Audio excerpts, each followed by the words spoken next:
प्यारे बच्चों, मैं Gurpreet Singh, lecture physics, senior secondary school जौड़ियम, आप लोगों का सभी का स्वागत करता हूं। ऑनलाइन क्लासेस आपकी चली हुई हैं और कुछ पहले चली हुई हैं और आज फिज़िक्स की क्लास फर्स्ट टाइम चल रही है। तो जो हालात हैं उसमें हमें ऑनलाइन क्लासेस के ऊपर ही फोकस करना पड़ेगा। इसमें जो आपको रोज़ का काम दिया जाता है वो आपने सिस्टमेटिकली अपनी कॉपियों के ऊपर करना है। उसको पहले रिवाइज़ करना है, उसके बाद उसको लिखना है अपनी कॉपियों के ऊपर, और मुझे रोज़ वो काम जो है आपने मेरे इंडिविजुअल व्हाट्सएप ग्रुप नंबर में भेजना है। ग्रुप में नहीं भेजना है, उसको नंबर में भेजना है, ताकि मैं हर एक की कॉपी को मैं चेक कर सकूं और आपके पेरेंट्स को इन्फॉर्म कर सकूं कि आप में क्या कमियां हैं। तो इस ढंग से आप लोग ये भी ध्यान रखें कि जब तक कोरोना है तब तक आप लोगों को सुरक्षित रहना है और घर में रहना है, इधर उधर नहीं घूमना है। जिस प्रकार के हालात आपके आस पड़ोस में हो रहे हैं उससे जो सिचुएशंस है वो और ही भयंकर होती जा रही है। तो मास्क लगाए रखना है और घर में रहना है। तो हम लोग आज शुरू करने जा रहे हैं physics that is the part of the science का पार्ट है। आज तक आपने मैट्रिक तक तीनों ब्रांचेस पढ़ी हैं फिज़िक्स की। वैसे तो 3 ब्रांचेस पढ़ी हैं साइंस की। वैसे तो आप लोगों की आगे फिज़िक्स की और ब्रांचेस होती हैं, परंतु इसको हम ज़्यादा डिस्कस ना करते हुए फिज़िक्स की हमारे पास बहुत सारी ब्रांचेस हैं और साइंस की मेनली 3 ब्रांचेस हैं, फिज़िक्स, केमिस्ट्री, बायो, और आगे केमिस्ट्री भी डिवाइडेड है। ऑर्गेनिक केमिस्ट्री है, इनऑर्गेनिक केमिस्ट्री है, फिजिकल केमिस्ट्री है, और उसी प्रकार से फिज़िक्स भी कई ब्रांचेस में है। मैकेनिक्स है, थर्मोडायनामिक्स है, इलेक्ट्रोडायनामिक्स है, और उसके बाद आपकी न्यूक्लियर फिज़िक्स है। तो ये हायर लेवल की क्लासेस में होता है, परंतु लोअर लेवल की क्लासेस में हम लोग मेनली फिज़िक्स की ही बात करते हैं। जैसे +1 +2 में हम लोग जनरल सारे ही फिज़िक्स को ले लेते हैं। इसमें आपकी मैकेनिक्स भी आती है, इसमें आपका थर्मोडायनामिक्स भी आता है, इसमें आपकी इलेक्ट्रिसिटी एंड मैग्नेटिज्म भी आता है, इलेक्ट्रोडायनामिक्स बोलते हैं, और उसमें आपकी ऑप्टिक्स भी आती है, और इसमें न्यूक्लियर फिज़िक्स भी आती है। तो बहुत सारी ब्रांचेज हैं, परंतु हमारा जो आज का जो टॉपिक है, हम लोग जनरल स्टडी करने जा रहे हैं फिज़िक्स के ऊपर कि हमारे फिज़िक्स के बेसिक टूल क्या है, कि जिनके हमें टूल क्या है जिनकी हमें बार बार ज़रूरत पड़ती है। जैसे हम लोग मशीनरी तैयार कर रहे हैं, तो एक मशीन को तैयार कर रहे हैं तो हम उसको रिपेयर करने के लिए जो टूल यूज़ करते हैं वो मशीन तो तैयार होके चली जाती है, वो गाड़ी तैयार होके चली जाती है, परंतु वो टूल जब दूसरी गाड़ी आती है तो उसको फिर हम यूज़ करते हैं। तो वो जो टूल हैं वो बार बार फिज़िक्स में यूज़ होते हैं। ऐसे इंस्ट्रूमेंट्स, ऐसे मेथड्स फिज़िक्स में हम यूज़ करते हैं जो बार बार हमारे इसमें यूज़ हो रहे हैं। That is basic tool of physics. तो बेसिक टूल ऑफ फिज़िक्स में सबसे पहले हम लोग पढ़ने जा रहे हैं ग्राफ। ग्राफ क्या है?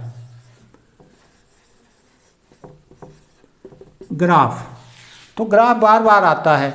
जब भी कोई आर्टिकल आप करते हैं तो ग्राफ की बात बार बार होती है। जैसे आपने अभी मैट्रिक में ओम्स लॉ पढ़ा हुआ है। ओम्स लॉ में आप बोलते हैं कि potential difference is directly proportional to the current flowing through the conductor and the graph between the B and I is the straight line. तो वैसे ही आप लोग वेलोसिटी और डिस्टेंस की बात करते हैं। जब यूनिफॉर्म वेलोसिटी की बात आती है तो हमारा ग्राफ जो है वो स्ट्रेट लाइन होता है, और जब नॉन यूनिफॉर्म वेलोसिटी की बात आती है तो वो ग्राफ जो है वो स्ट्रेट लाइन ही होता। तो ग्राफ की बड़ी ही इंपॉर्टेंस है। तो ग्राफ है क्या? बेसिकली ग्राफ है द डायग्राम क्या है? जो आप फिगर बना रहे हैं, जो आप पिक्चर बना रहे हैं। Diagrammatical variation of one physical quantity with respect to other physical quantity is called graph। तो ग्राफ क्या हुआ? ग्राफ हुआ diagrammatically representation of one physical quantity with respect to other physical quantity, that is the graph। तो graph की हम definition करने जा रहे हैं, लिखेंगे आप लोग graph is the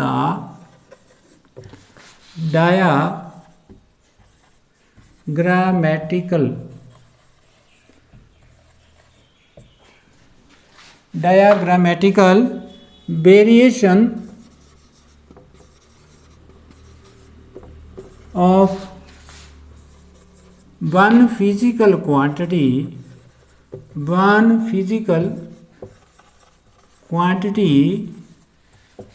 with respect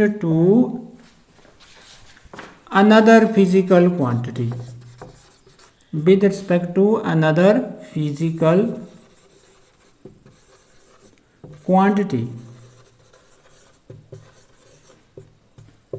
ये हुआ ग्राफ। अब ग्राफ में हम लोग अगर हमने ग्राफ बनाना है दो फिजिकल क्वांटिटी में, तो एक फिजिकल क्वांटिटी को हम एक्स एक्सिस की ओर लेंगे और दूसरी फिजिकल क्वांटिटी को हम वाई एक्सिस की ओर लेंगे। अगर प्लेन की बात हो रही है, वैसे भी दो फिजिकल क्वांटिटी में जो ग्राफ रिप्रेजेंट होगा वो दो एक्सिस के द्वारा रिप्रेजेंट होगा।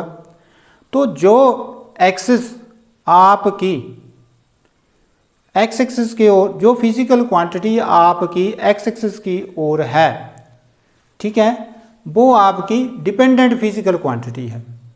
ठीक है, वो क्या है? वो आपकी इंडिपेंडेंट फिजिकल क्वांटिटी है। वो क्या होगी? इंडिपेंडेंट फिजिकल क्वांटिटी, जो आपकी कहाँ होगी? एक्स एक्सिस के अलोंग होगी। और जो वाई एक्सिस के अलोंग होगी वो आपकी डिपेंडेंट फिजिकल क्वांटिटी होगी। वो क्या होगी? आपकी डिपेंडेंट फिजिकल क्वांटिटी होगी।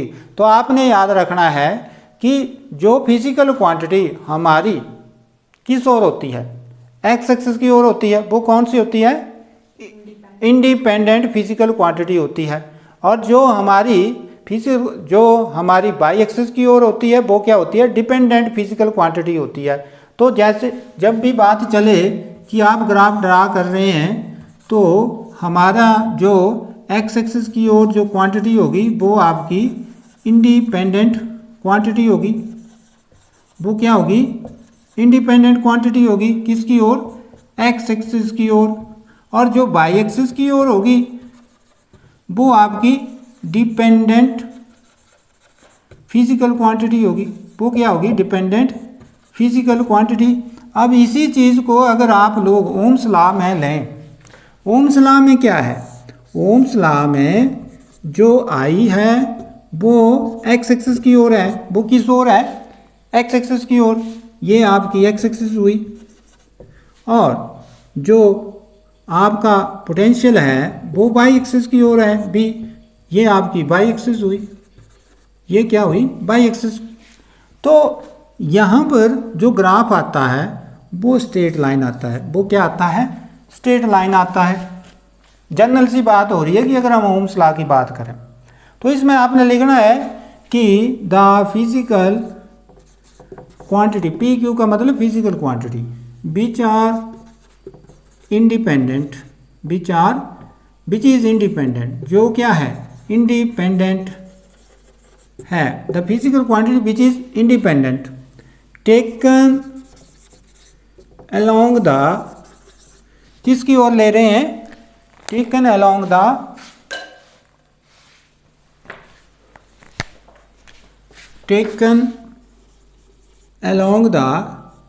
X axis. उसको किस ओर लेंगे? एक्स एक्सिस की ओर होंगे। और इंडिपेंडेंट का मतलब क्या हुआ? इंडिपेंडेंट का मतलब हुआ कॉज, जो काज कर रहे हैं, जो कारण है, जो रिजल्ट दे, इफेक्ट जो कॉज दे रहा है। और डिपेंडेंट का मतलब हुआ जो रिजल्ट दे रहा है। तो physical quantity which is independent taken along the x axis and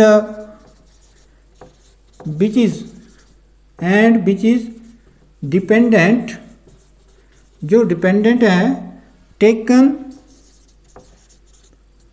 along the Y axis. उसको किस ओर लेंगे? वाई एक्सिस की ओर लेंगे। तो ये चीज़ आपने याद रखनी है जब भी। अब देखो ओम्स लॉ में पोटेंशियल डिफरेंस को हम वाई एक्सिस की ओर लेते हैं। तो वाई एक्सिस कौन सी physical quantity? The physical quantity which is independent taken along the x axis. I हुआ इंडिपेंडेंट और डिपेंडेंट कौन हुआ? पोटेंशियल। बी क्या है, पोटेंशियल डिफरेंस। पोटेंशियल डिफरेंस क्या है, डिपेंडेंट। अब इसके बाद आता है यूजेस, किसके, यूजेस ऑफ ग्राफ। तो ग्राफ के क्या यूजेस हैं। Number 1, it shows the relation. ये क्या बताता है, रिलेशन किसके बीच में, बिटवीन टू फिजिकल क्वांटिटी। पहले तो ये रिलेशन बता रहा है कि B is directly proportional to I, कि पोटेंशियल डिफरेंस जो है वो डायरेक्टली बढ़ रहा है। अगर ग्राफ क्या है, स्ट्रेट लाइन है, ग्राफ अगर स्ट्रेट लाइन है तो B क्या है, B is directly proportional to I, यहाँ पर आ रहा है। तो इसका मतलब B पोटेंशियल डिफरेंस भी बढ़ रहा है तो I भी बढ़ रहा है, करंट भी बढ़ रहा है। डायरेक्टली प्रोपोर्शनलिटी का मतलब क्या है कि एक फिजिकल क्वांटिटी बढ़ रही है तो दूसरी भी फिजिकल क्वांटिटी बढ़ रही है। फिजिकल क्वांटिटी क्या है, लेंथ है, मास है, टाइम है, ठीक है, एरिया है, ठीक है, और वॉल्यूम है, डेंसिटी है, वेलोसिटी है, स्पीड है, जो भी जितनी जिसमें भी मेजरमेंट आ रही है वो सारी की सारी फिजिकल क्वांटिटी है। अंडरस्टैंड, आ रही बात समझ में। तो इस ढंग से physical quantity it shows the relation between two physical quantity. दो फिजिकल क्वांटिटी के बीच में रिलेशन शो करती है कि एक भी बढ़ रही है दूसरी भी बढ़ रही है। अगर मान लो ऐसे ग्राफ आता है, उल्टा आता है, तो वो घट रही है, एक बढ़ रही है दूसरी घट रही है, ठीक है। तो ये एक प्रकार का इसमें रिलेशन बताता है। दूसरा क्या है, दूसरा इसका ये है कि आप लोगों को एक तो ये बता देगा कि it shows the relations between the two physical quantity. Second is that it shows the error in the experiment. It shows the error in the experiment, कि अगर मान लो कि हमें पता है कि ओम्स लॉ का जो ग्राफ है वो स्ट्रेट लाइन आता है, वो क्या आता है, स्ट्रेट लाइन आता है। परंतु जब हम बात करते हैं, एक्सपेरिमेंट करते हैं और वो जो रीडिंगें आई है हमारे पास और वो ऐसे दे रहा है ग्राफ, ऐसे ऐसे ऐसे दे रहा है, तो इसका मतलब हमारा एक्सपेरिमेंट गलत है, स्ट्रेट लाइन तो है नहीं।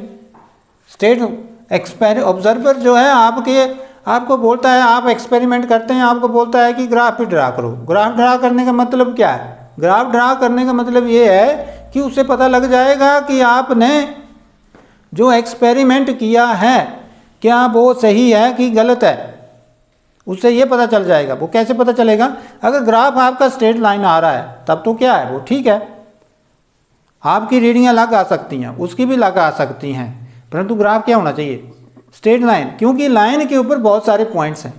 Line is made of the infinite number of points, infinite number of readings. तो सेकंड इज क्या है, it shows the error in the experiment, कि ये क्या करता है, एरर शोज करता है या एक्यूरेसी शो करता है। तो आप लिखेंगे इट शोज द एक्यूरेसी और एरर ऑफ एक्सपेरिमेंट, जो आपने एक्सपेरिमेंट किया हुआ है उसका क्या बताएगा, ये एरर बताएगा। और सेकंड क्या है, ये डिपेंडेंस शो करता है, it shows the dependence of two physical quantity, दो फिजिकल क्वांटिटी की डिपेंडेंस भी शो करता है। चौथा क्या है, चौथा ये है कि आप स्केल कौन सी यूज कर रहे हैं, ये भी इसमें होता है। It also shows the scale used. जैसे कि अब ग्राफ में क्या होता है, ग्राफ में छोटी छोटी डिविजन्स होती हैं। जब भी आपने ग्राफ ड्रा किया हुआ है उसमें छोटी छोटी डिविजन्स होती हैं, और ये डिविजन्स क्या है, हम अब ये बिल्कुल छोटी छोटी डिविजन्स हैं। अब इस डिविजन्स की वैल्यू का कैसे पता चले, जैसे ग्राफ होता है, जैसे ये ग्राफ है, ये ऐसे ऐसे होते हैं, ये पॉइंट्स, ये खाने ऐसे होते हैं, ऐसे ऐसे होते हैं, और इसमें क्या है, इसमें छोटे छोटे खाने होते हैं, ऐसे ऐसे ऐसे खाने होते हैं, और ये यहाँ को भी मान लो 10 हैं, यहाँ भी 10 हैं। तो अब हम क्या करते हैं, हम बोलते हैं कि scale used along x axis, x axis के अलोंग स्केल क्या यूज कर रहे हैं हम, तो उसमें हम क्या करते हैं कि 10 स्मॉल डिवीज़न, ये 10 स्मॉल डिवीज़न हमने ले ली 1 वोल्ट, और यहाँ लिख दिया 2 वोल्ट। यहाँ करंट की बात कर रहे हैं, यहाँ क्योंकि आई और बी की बात हो रही है, यहाँ करंट ले रहे हैं 1 एम्पीयर, तो 10 small division is equal to 1 ampere. तो 1 स्मॉल डिवीज़न कितनी हुई, 1/10 एम्पीयर। हर एक एक्सपेरिमेंट में ऐसे आपको करना पड़ेगा, 0.1 एम्पीयर। तो इस छोटे से खाने की वैल्यू क्या आई, 0.1 एम्पीयर। क्या आई, 0.1 एम्पीयर। वैसे ही scale used along y axis, कि बाई एक्सिस के अलोंग कौन सी स्केल यूज कर रहे हैं आप, तो उसमें भी क्या करेंगे कि 10 small division is equal to 1 volt. कि मान लो यहाँ को हम क्या ले रहे हैं, यहाँ को 1 वोल्ट ले रहे हैं, यहाँ 2 वोल्ट, यहाँ 3 वोल्ट, तो 10 स्मॉल डिवीजन 1 वोल्ट है, अगली भी 10 स्मॉल डिवीजन 1 वोल्ट है। ये सारी क्योंकि 1 ये तब बना ये 2, और ये 2 के बाद 1 आपने ऐड किया तो क्या हो गया 3। आ रही बात समझ में, तो 3 हुआ, तो 10 small division is equal to 1 volt. तो 1 स्मॉल डिवीजन क्या हुआ, 1/10 वोल्ट, तो दैट इज 0.1। ये 5 भी हो सकता है, मान लो ये 5 है, सपोज करो ये क्या है 5 है, अपनी मर्जी से हमने 5 ले लिया, ये 10 ले लिया, ये 15 ले लिया, तो 10 स्मॉल डिवीजन किसके बराबर हुई, 5 वोल्ट के बराबर। और 1 स्मॉल डिवीजन किसके बराबर हुई, 5/10 किसके बराबर हो, 0.5 वोल्ट। तो एक छोटे से खाने की वैल्यू क्या आई, 0.5 वोल्ट। तो इस ढंग से आपने ये ग्राफ का यूज़ करना है किस में, फिजिक्स में। फिजिक्स में बेसिक्स टूल्स में ग्राफ कैसे यूज़ करना है, ऐसे यूज़ करना है। ग्राफ बार बार यूज़ होगा आपके डिस्प्लेसमेंट टाइम ग्राफ में भी। अगर यूनिफॉर्म वेलोसिटी है तो स्ट्रेट लाइन है starting from the time axis, starting from the origin. और इसमें भी आप लोगों को ये पता होना चाहिए कि ये हमारी एक्स एक्सिस होती है, ये बाई एक्सिस होती है, ये ओरिजिन होता है। ये 3 चीज़ें जब हमारी क्या बात हो रही है प्लेन में, प्लेन में हम लोग ग्राफ को 2 एक्सिस से रिप्रेजेंट करते हैं, और ग्राफ हमेशा 2 एक्सिस से ही रिप्रेजेंट किया जा सकता है। और 2 एक्सिस क्या है, कोऑर्डिनेट्स, वो क्या है कोऑर्डिनेट्स होते हैं। अब नेक्स्ट हमारा जो टॉपिक है, ये तो ग्राफ के बारे में हमने डिस्कस कर लिया है, आप लोगों ने इसको समझना है। उसके बाद ये सारा जो मैंने करवाया है ये कॉपियों के ऊपर लिखना है। थोड़ा सा बीच में रफ काम है, वो आपने नहीं लिखना है, सिर्फ जो अंडरस्टैंडिंग चीज़ें जैसे एग्जाम्पल बार बार दिए गए हैं वो आपने बार बार नहीं लिखने हैं। जैसे सिस्टमेटिकली जो मैंने आपको बताया है वो ही आपने लिखना है इसमें। तो नेक्स्ट हमारा बात आती है कि पोजीशन ऑफ ए पॉइंट, कि पोजीशन क्या हो, किसी पॉइंट की पोजीशन क्या हो। ठीक है, कि आपने पोजीशन निकालनी है किसी पॉइंट की। तो अगर मान लो वो पॉइंट कोऑर्डिनेट सिस्टम, अब कोऑर्डिनेट सिस्टम भी क्या है, कोऑर्डिनेट्स का मतलब क्या होता है। जैसे आपने मैट्रिक में ग्राफ किए हुए हैं, उसमें हमारा एक एक्स एक्सिस आता है, दूसरा वाई एक्सिस आता है। x1, y1 आप देखते हैं डिस्टेंस फार्मूले में भी आता है, x2 minus x1 plus y2 minus y1, x2 minus x1 का whole square plus y2 minus y1 का होल स्क्वायर का under root, that is the distance. Understand. तो what is x y, x is the, अब मान लो ये देखो ये हमारे पास पॉइंट है, इसके कोऑर्डिनेट्स हैं x y, ये क्या है x y। अब कोऑर्डिनेट्स क्या है, कोऑर्डिनेट्स हैं द परपेंडिकुलर डिस्टेंस। अब x क्या हुआ, the perpendicular distance from the by axis, यहाँ से बाई एक्सिस से जो परपेंडिकुलर डिस्टेंस है वो क्या है, वो x कोऑर्डिनेट है, वो क्या है x कोऑर्डिनेट्स है। अब ये यहाँ अब देखो y क्या हुआ, the perpendicular distance from by axis, by axis से जो परपेंडिकुलर डिस्टेंस है वो क्या है बाई कोऑर्डिनेट्स है। तो इस प्रकार से आप किसी भी पॉइंट की पोजीशंस जो है वो प्लेन में 2 कोऑर्डिनेट से रिप्रेजेंट की जाती है। ठीक है, आ रही बात समझ में? अगर वो लाइन के ऊपर, स्ट्रेट लाइन के ऊपर ही चला हुआ है तो उसमें फिर तो हमें एक ही कोऑर्डिनेट्स की ज़रूरत पड़ेगी। ठीक है, अगर वो एक्स एक्सिस के अलोंग, फार एवर एक्स एक्सिस के अलोंग ही चला हुआ है तो उसमें हमें एक्स लेना पड़ेगा, परंतु वो अगर प्लेन में चला हुआ है तो 2 कोऑर्डिनेट लेने पड़ेंगे। अगर 3 स्पेस में चला हुआ है तो 3 कोऑर्डिनेट लेने पड़ेंगे, एक्स वाई जेड। अंडरस्टैंड? तो पॉइंट, पोजीशन ऑफ पॉइंट्स क्या है? Position of points is the, if the point is located in the plane, then it is represented by the 2 coordinates and such that x comma y, and x is the perpendicular distance from the y axis and y is the perpendicular distance from x axis. तो position of point, position of a point in किस में? in plane, plane में position of point in plane क्या होगी?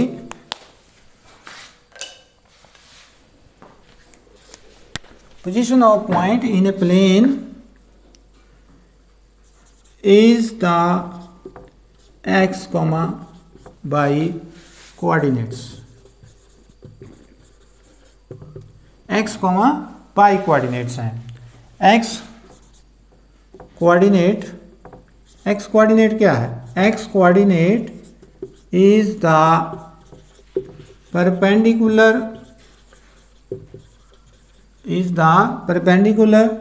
distance from, कहाँ से, कौन से होगी perpendicular distance? From by axis, from by axis, and by coordinate क्या होगा? y coordinate is the perpendicular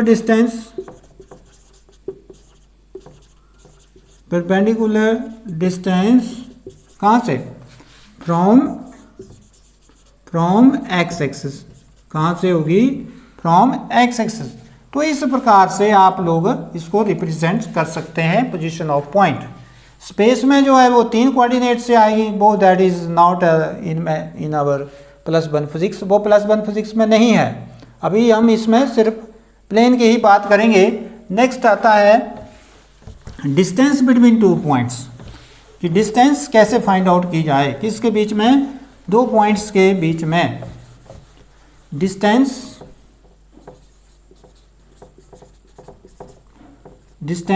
between 2 points. तो ये तो आपने मेरे ख्याल से मैट्रिक में भी पढ़ा होगा या 9th में पढ़ा हुआ है कि distance between 2 point is the measurements of straight lines.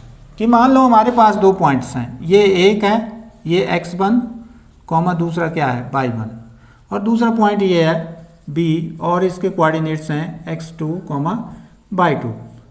अब हम क्या करते हैं कि इनको रिप्रेजेंट्स कर देते हैं एक्स वाई कोऑर्डिनेट्स में। ये हमारा एक्स एक्सिस है, दूसरा क्या है? वाई एक्सिस है, और ये हम लोग इसको स्ट्रेट लाइन रिप्रेजेंट्स कर देते हैं। ये स्ट्रेट लाइन होगा। अब देखो x1 क्या है? x1 है, अगर हम यहाँ से यहाँ इसको स्ट्रेट लाइन नीचे को ऐसे, तो यहाँ से यहाँ तक क्या है? x1। यहाँ से यहाँ तक क्या है? x1। और इसको फिर हम नीचे लाए ऐसे, तो यहाँ से यहाँ तक क्या हुआ? x2। क्या हुआ? x2। और यहाँ अगर हम इसको यहाँ इसके सामने देखें तो ये क्या है? ये y1। What is that? y1। ये आपने पहले भी पढ़ा हुआ है। और ये यहाँ से यहाँ तक ये y2। ये क्या है? y2। अब हमारा मकसद है ए बी की डिस्टेंस निकालना। डिस्टेंस बिटवीन 2 पॉइंट्स निकालने हैं। क्या है? ए और बी के बीच में हमने डिस्टेंस निकालनी है। क्या निकालनी है? ए और बी के बीच में डिस्टेंस निकालनी है। अब ए और बी के बीच में डिस्टेंस निकालने से पहले हमें ये डिस्टेंस निकालनी पड़ेगी। जैसे इस पॉइंट्स को लेना है mn और इस पॉइंट को ले लें हम के। तो mn हमने फाइंड आउट करना है, तो हम क्या करेंगे, हम x2 माइनस x1 लेंगे। क्या लेंगे, x2 माइनस x1। x2 ये हुआ पूरा और x1 ये हुआ, x2 माइनस x1। ये डिस्टेंस आ गई किसके बीच में, mn के बीच में। और अब हम bk को ले रहे हैं, bk फाइंड आउट करना है, तो हम क्या करेंगे, ये kn है दैट इज बट बाई 1 और bn कितना है बाई 2, तो हमारा bk क्या हुआ that is by 2 minus y 1। अब देखो हम लोग यहाँ पर पाइथागोरस थ्योरम लगाएंगे। क्या लगाएंगे, पाइथागोरस थ्योरम। तो अब देखो इसमें हमारे पास लेट, हम लिखेंगे क्या, let a, b be the 2 points, 2 points हैं। सो डिस्टेंस क्या, डिस्टेंस किसके बीच में, 2 पॉइंट्स के बीच में।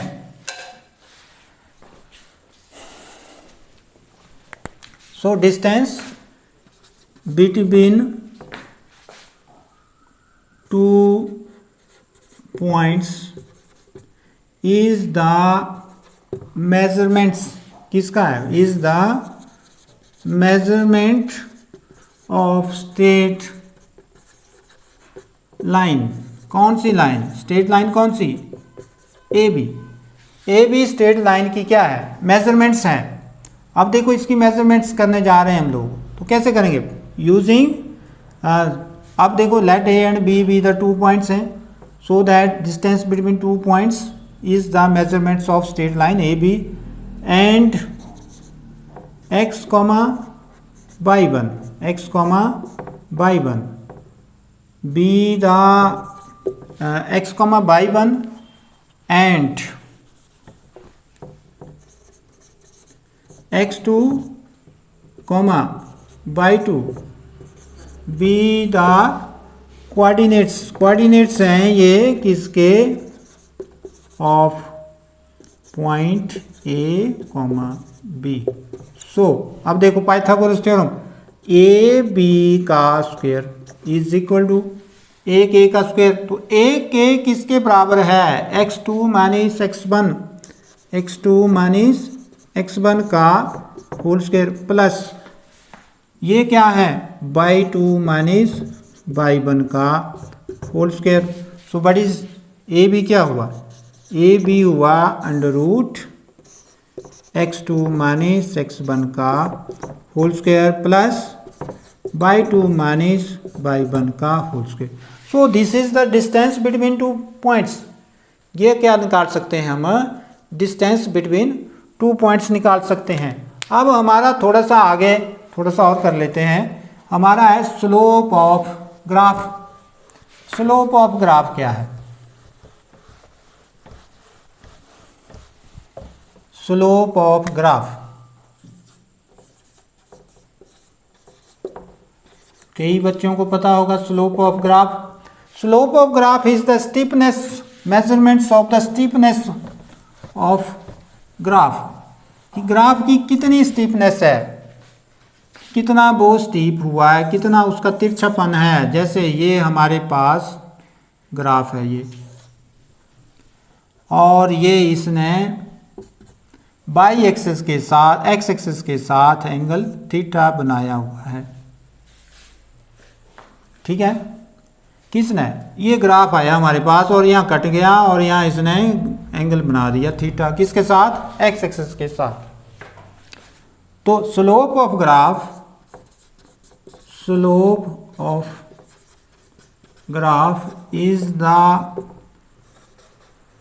Measurement of steepness of graph. If a line, it is denoted by m, it is denoted by m. m से डिनोट करते हैं इसको, किससे डिनोट करते हैं, m से डिनोट करते हैं। Slope of a graph is the measurements of steepness of graph. Steepness of graph, it is denoted by m. If theta is the angle made by straight line with the x-axis, then m is equal to slope of graph. Slope of graph किससे represent करेंगे? m से. Slope of graph is equal to m is equal to tan theta. m is equal to tan theta. If theta is acute, अगर theta क्या है? Acute है, then m क्या होगा? Positive. m is positive. Positive का मतलब positive value. Positive value m के slope क्या होगा? पॉजिटिव. ये देखो 90 डिग्री से क्या है? कम. If theta is obtuse then m is negative. Slope क्या होगा? नेगेटिव होगा. आ रही बात समझ में? तो इस ढंग से m हो गया tan थीटा. अब इसमें कई बार क्या होता है कि अब हमने 2 पॉइंट ले लिए यहाँ पे, ये मान लो ये हमने 2 पॉइंट ले लिए. अब ये यहाँ पर हम एंगल नोट कर लेते हैं. यहाँ एंगल है थीटा. क्या है? थीटा. और इसके कोऑर्डिनेट्स हैं हमारे पास x1 y1. क्या है इसके? x1 और इसके क्या है? x2 y2. क्या है? x2 y2. और इसको हमने नीचे मिला दिया और इसको भी हमने नीचे मिला दिया. और हमें पहले भी हमने ये चीज़ पहले भी की है. x2 माइनस ये x1 होगा. क्या होगा? x2 minus x1. और ये क्या हुआ? ये हुआ y2 माइनस y1. ये पहले किया हुआ, पहले थोड़ा समय पहले किया हमने अभी. तो देखो यहाँ tan थीटा m निकालना है. हमने क्या निकालना है? m is equal to tan theta. m क्या होगा? tan theta. अब देखो यहाँ पे m is equal to tan theta is equal to perpendicular upon base. Perpendicular upon base. So slope of graph क्या है? y2 minus y1 upon x2 minus x1. So but we have m is equal to y2 minus y1 upon x2 minus x1 is equal to slope of graph. ये चीज़ कहाँ use होती है? ये आपकी जो चैप्टर है मोशन का, जो आपने 9th क्लास में पढ़े हुए हैं, काइनेमेटिक्स इक्वेशंस पढ़ी हुई हैं. s is equal to u t plus half a t square, b is equal to u plus a t. Understand? b square minus u square is equal to 2as. तो वहाँ ये use होते हैं. So this is all about the today lectures. Hope you will do best and you will do it in proper manner. We will check it.